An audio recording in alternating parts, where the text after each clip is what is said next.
क्या water bullet proof है? अक्सर फिल्मों में देखते हैं हीरो पर गोलियां चलती है और वो हीरोइक जंप लेकर पानी में कूद जाता है और बच निकलता है। लेकिन क्या रियल लाइफ में भी पानी आपको गोलियों से बचा सकता है, और बचा सकता है तो कितनी गहराई तक? चलो एक साइंटिफिक डीप डाइव करते हैं और पता लगाते हैं क्या वाकई पानी बुलेट को रोक सकता है। आप यहाँ पर जितने भी गन देख रहे हो, pistol, revolver, rifle, sniper rifle, यह सभी नॉर्मल सरफेस फायरिंग के लिए होती है। यदि बात करें .50 BMG स्नाइपर की, तो इसके बुलेट की स्पीड 3300 किलोमीटर पर आवर होती है, जिसकी फायरिंग रेंज लगभग 7 किलोमीटर तक होती है। लेकिन इसी स्नाइपर को पानी में फायर किया जाए तो यह सिर्फ और सिर्फ 4 से 5 फीट में ही रुक जाएगी और हाई चांस रहेंगे कि इसकी बुलेट कई टुकड़ों में टूट जाए। ऐसा क्यों है, इसको थोड़ा डिटेल से समझते हैं। जनरली जब भी गन को फायर किया जाता है तो इसकी बुलेट पर एक फोर्स लगता है हवा के पार्टिकल्स का। अब यह फोर्स बहुत ज्यादा तो नहीं होता, लेकिन इसी फोर्स की वजह से गन की एक रेंज निकल कर आती है। जनरली हमारे आसपास में जो हवा होती है, इसकी डेंसिटी 1.25 kg पर मीटर क्यूब होती है, जिसका सिंपल सा मतलब है कि यदि 1 मीटर लंबाई, चौड़ाई और ऊंचाई का कोई क्यूब हो तो उसमें जो हवा होगी उसका वेट 1.25 kg होगा। इसको और सिंपल करें तो इस क्यूब में छोटे छोटे हवा के पार्टिकल्स है जिनका कुछ ना कुछ वेट है। तो जब भी किसी गन से फायर किया जाता है तो यह हवा के पार्टिकल इस बुलेट को रोकने की कोशिश करते हैं, तो बुलेट अपनी कुछ एनर्जी इन हवा के पार्टिकल्स में ट्रांसफर करती जाती है और आगे बढ़ती रहती है। जब बुलेट की पूरी एनर्जी ट्रांसफर हो जाती है तो यह एक जगह रुक जाएगी और इसकी रेंज निकल जाएगी। लेकिन यह टोटल रेंज है। इफेक्टिव रेंज वह होती है जब बुलेट के पास में इतनी स्पीड और पावर हो कि वह अपने टारगेट को क्रॉस कर जाए।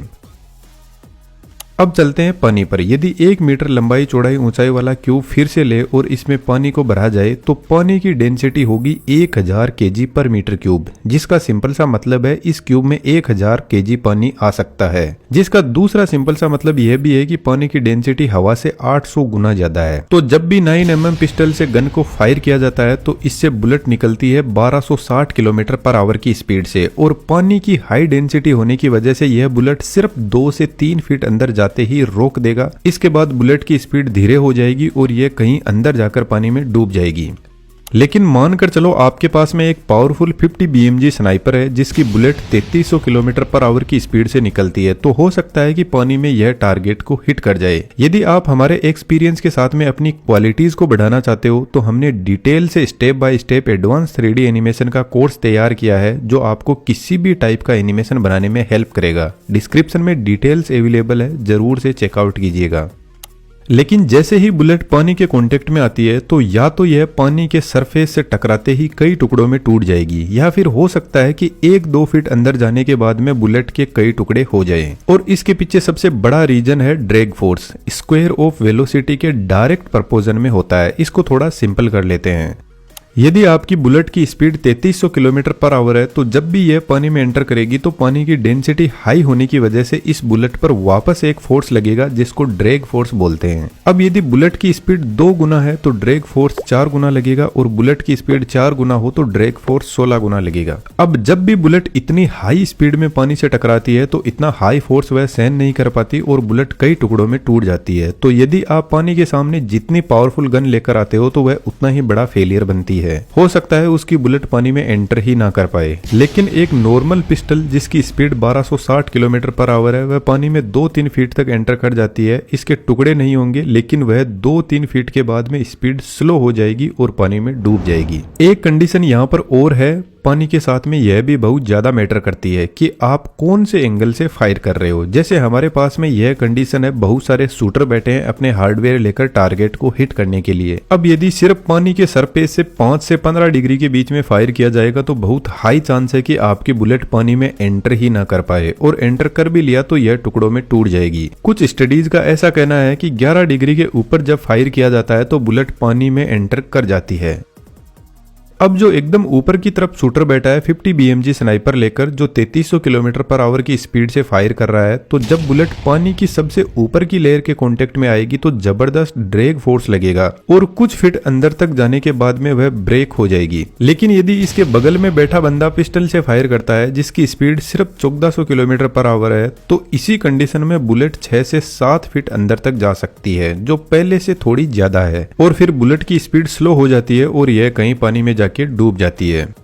अब मान लो हमारा टारगेट जस्ट पानी में एंटर हुआ है और वह पानी में सिर्फ आधा फीट नीचे है, और यदि आपके पास में पिस्टल है तो आप उस पर टारगेट लगा सकते हो, लेकिन फिर भी बहुत कम चांस है कि आपकी बुलेट टारगेट को हिट करे। और यहाँ पर आता है सबसे बड़ा सेकंड नंबर का रीजन। जनरली जब भी गन हवा में फायर की जाती है तो बुलेट के पीछे एक जबरदस्त एक्सप्लोजन होता है जिससे बुलेट को आगे की तरफ फोर्स लगता है। लेकिन गन की जो बैरल होती है इसका मैकेनिज्म कुछ इस टाइप का होता है कि जब बुलेट बैरल को छोड़कर बाहर निकलती है तो वह हाई स्पीड में रोटेट करने लग जाती है और अपने टारगेट की तरफ बढ़ती है। अब मानकर चलो आपने बुलेट को फायर किया है और बहुत तेज आंधी चल रही है, तो हो सकता है कि थोड़ा बहुत बुलेट अपने टारगेट को मिस कर जाए, क्योंकि जो भी एक्सटर्नल फोर्सेज है वह इस बुलेट पर लगेंगे। लेकिन यहाँ पर बुलेट का रोटेशन बहुत काम आता है। एक्चुअल में ये जो बुलेट रोटेट कर रही है इसको जायरोस्कोपिक इफेक्ट बोलते हैं। तो जब बुलेट हाई स्पीड में रोटेट करती है तो इसका एंगुलर मोमेंटम बहुत ज्यादा होता है, जिसकी वजह से इसके पास में एक इनविजिबल फोर्स अवेलेबल होता है जो बुलेट पर लग रहा कोई भी एक्सटर्नल फोर्स है उसको कैंसिल आउट करने का कोशिश करता है।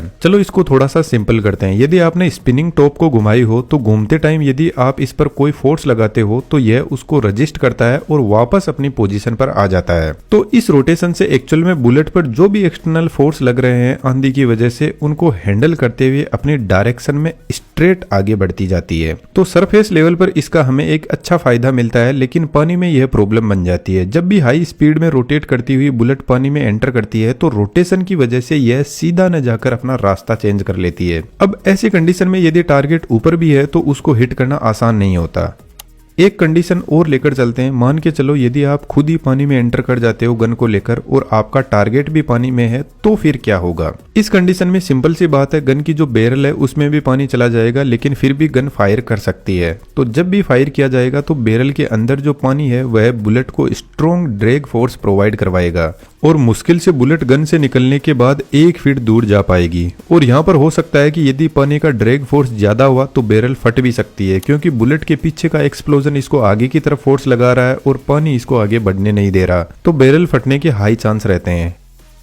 लेकिन कुछ राइफल्स होती है जो पानी में फायर कर सकती है, जैसे Russian made APS under water rifle. इनके प्रोजेक्टाइल कुछ ऐसे स्टील के नुकीले नीडल टाइप और साइज में थोड़े लंबे होते हैं, और सबसे खास बात यह रोटेट नहीं करते हैं तो एकदम स्ट्रेट डायरेक्शन में मूव कर पाते हैं। अब काफी इंटरेस्टिंग होगा यह जानना कि इसकी जो बुलेट है इस पर पानी का ड्रैग फोर्स कैसे काम करता है। एक बहुत ही इंटरेस्टिंग कंसेप्ट होता है सुपर कैविटेशन। जब इस नीडल टाइप बुलेट को फायर किया जाता है तो इसकी स्पीड 3600 किलोमीटर पर आवर से लेकर 5000 किलोमीटर पर आवर तक हो सकती है, और इतनी हाई स्पीड में जब पानी के मॉलिक्यूल इस नीडल से टकराते हैं तो वह दूर नहीं हो पाते, और वाटर मॉलिक्यूल का प्रेशर कम होने की वजह से यह वेपर या गैस में बदल जाते हैं। अब यह गैस इस नीडल को कवर कर लेती है, जिससे नीडल डायरेक्ट वाटर के कांटेक्ट में नहीं आती है, और इसका इफेक्ट यह पड़ता है कि पानी का ड्रैग फोर्स इस नीडल पर एक सरफेस गन जितना नहीं लग पाता, और यह नीडल 50 से 100 मीटर दूरी तक जा सकती है।